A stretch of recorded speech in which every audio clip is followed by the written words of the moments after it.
I don't want anybody sneaking up on me. I believe the Bible is the infallible, inspired, inerrant word of the living God. I believe it from cover to cover. I even believe the cover on mine. It says Kent Hovind. I believe that. And what I try to do in my seminars, I have 3 distinct goals. Number 1, I want to strengthen your faith in the Word of God. Number 2, if you're not saved, I'm going to try to get you saved. I'm after you. I'll tell you right now, I'm after you. Okay. They teach the kids it all started with a big bang 20 billion years ago. A big bang. I like to ask them some simple questions. What exploded? And where did it come from? And where did the energy come from? Et cetera, et cetera. According to the Big Bang Theory, it all started with a little tiny dot and exploded and spread out over all the universe much faster than the speed of light. Well, the Big Bang Theory, as we'll see in a minute, is stupid. I don't know of a better way to say it. I'm trying to be nice to them, but it is just stupid. We need more people doing that. My goals are to present the truth and expose error. I'm not against any particular theory. I'm against lies. If you have a theory, great. If you're going to use lies to support it, that's not great. So my goals are to strengthen the faith of believers, to win the lost to Christ, and to win Michael Shermer to Christ. Okay?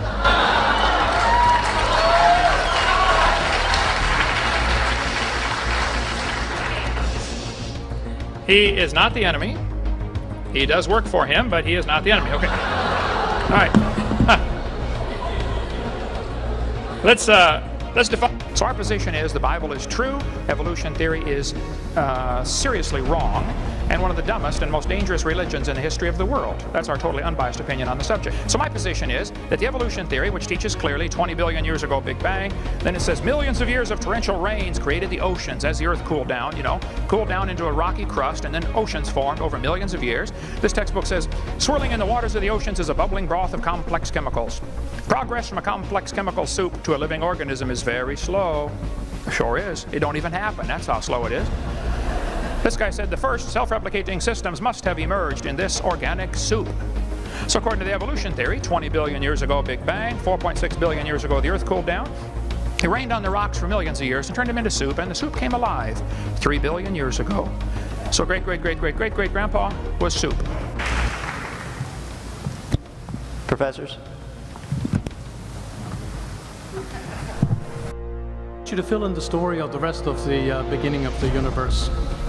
God, spiritual matter, impact on material matter. Okay, so 2 questions. All right. Go ahead.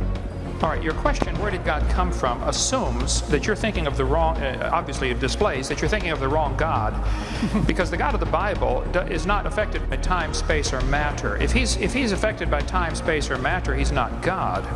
Time, space, and matter is what we call a continuum. All of them have to come into existence at the same instant, because if there were matter but no space, where would you put it? If there were matter and space but no time, when would you put it? You cannot have time, space, or matter independently. They have to come into existence simultaneously. The Bible answers that in 10 words. In the beginning, there's time. God created the heaven, there's space, and the earth. There's matter. So you have time, space, matter, created a trinity of trinities there. Just, time is past, present, future. Space has length, width, height. Matter has solid, liquid, gas. You have a trinity of trinities created instantaneously, and the God who created them has to be outside of them. If he's limited by time, he's not God. The guy who created this computer is not in the computer. He's not running around in there changing the numbers on the screen, okay? The God who created this universe is outside of the universe. He's above it, beyond it, in it, through it. He's unaffected by it. And the concept that a spiritual force cannot have any effect on a material body, well then I guess you'd have to explain to me things like emotions and love and hatred and envy and jealousy and rationality. I mean, if your brain is just a random collection of chemicals that formed by chance over billions of years, how on earth can you trust your own reasoning processes and the thoughts that you think? Okay, so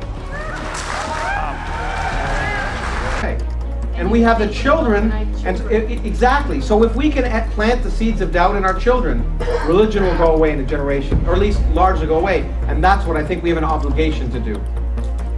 Yeah. That we live in a universe ruled by an invisible monster, Yahweh.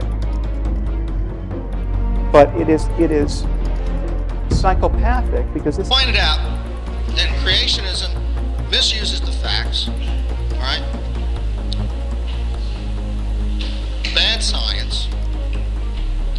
It's also bad theology. Okay, now we're going to move on to a 15-minute rebuttal from Dr. Hovind. Well, that was very interesting. Let me give you my rebuttal of some of the things that he said. I don't think we'll have time to give them all. Okay? He said, this is important to me. I guess so. You get paid by the taxpayers to teach this stuff. Of course it's important to you. The evolutionists try very desperately to avoid any debates. We get turned down. I get turned down about 200 times for every one we get accepted for to do a debate on this topic. And their arguments are, we don't want to put them on an equal plane. Well, the Soviet Union teachers would say the same thing 20 years ago. We don't want to talk about capitalism and communism together. We don't want them on an equal plane because we know communism is so superior. This is obviously flawed logic about the equal plane argument that he mentioned. Students ought to be able to see all sides of the issue. If you're not showing all sides of the issue, you're indoctrinating, you're not educating.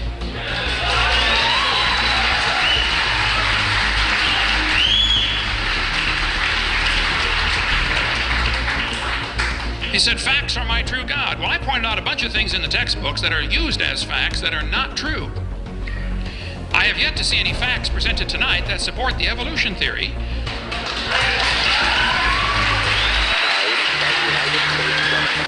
The God theory is not just a bad theory.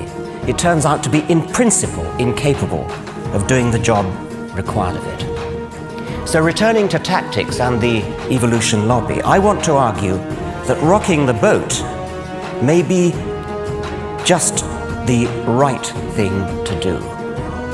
My approach to attacking creationism is unlike the evolution lobby. My approach to attacking creationism is to attack religion as a whole. And at this point, I need to acknowledge the remarkable taboo against speaking ill of religion. If your aim is to kill religion, as mine is...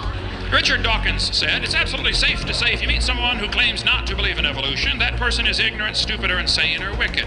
Well, Richard Dawkins has refused to debate creationists for many years. I was over in England 2 weeks ago. I'll debate him any time with half my brain tied behind my back. Okay? If we stick with the scientific facts, tell him. We've already sent letters to him. There has to be some aspect of your theory that leads to predictions. We have to be able to do these computations that Feynman alludes to, and I just don't see it in Genesis. There's no room for computation. I don't see that in evolution either. You yourself said this is your line of work, but you can't define what a species is. So I don't see how there's a problem. Well, I told you precisely why. Because the process of evolution has occurred, and there are transitional stages. I think there's another reason why. I think the Creator was smart enough to give each kind of animal a gene pool that had a variety, so they could survive in a number of different environments. So that's part of the original design code.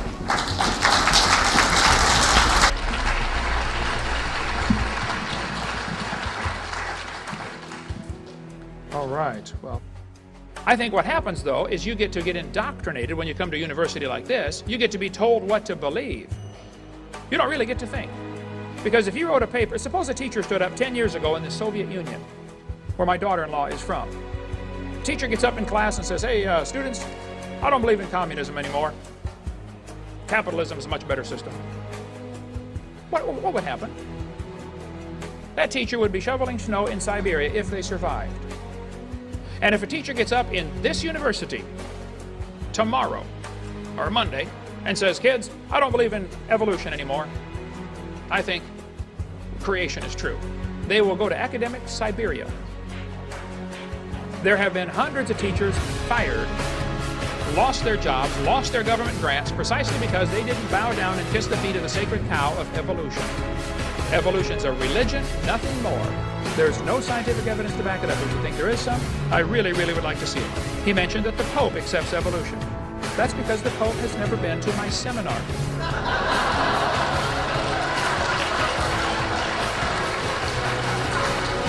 God has plans for the world, and so does Satan. And Satan's plan is no people here, maybe just a few, and a one-world government. The Bible says perilous times shall come. The people will be fierce, despisers of those that are good. Christians are going to be absolutely hated. You can already see the animosity toward Christians on TV. Dunstable. He's omnipresent, which is why the TV schedules are full of religion. Yes, you can find all manner of salvation lurking in the darker recesses of the EPG. Here's a peek at just a bit of it. Think of religious TV and the chances are you picture something like this. Rows of people standing in a church la-laring about just how ruddy great Mr. Godford Almighty is. Religious TV from overseas, however, and you probably think of something like this. A preacher man bragging about the size of Christ's nuts.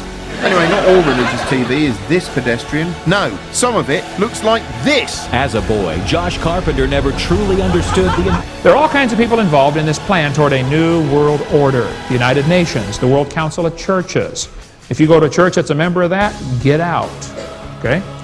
Council of Foreign Relations, CFR, the Trilateral Commission, the Bilderbergers, the IMF, International Monetary Fund, the International Bankers, the Club of Rome, the Communists, the Socialists, National NEA, National Education Association. Get out of that bunch if you're in it. Okay? Or ACLU or the Masonic Lodge. Most people in the Masonic Lodge don't realize what they're in. They think they're in a do-gooders club. And it won't be till it's too late when they realize, wow, this was a satanic organization. For those that may not know, I'm Kent Hovind, and I speak mostly on creation, evolution, and dinosaurs, but the federal government put me in prison 99 months ago. On February 2nd will be the anniversary, 99 months. There are many, seriously, I guess illegal is the best word to use, things that are illegal, things that are wrong that the government did in my case in order to put me in prison. Tonight you're going to hear three different opinions tonight. The right one, which you just heard, and then two others.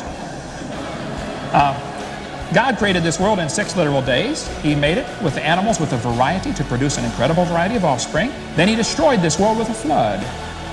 And the Bible teaches he's going to come destroy it again one of these days, pretty soon. And if you're not ready for that, you ought to get ready soon. Thank you.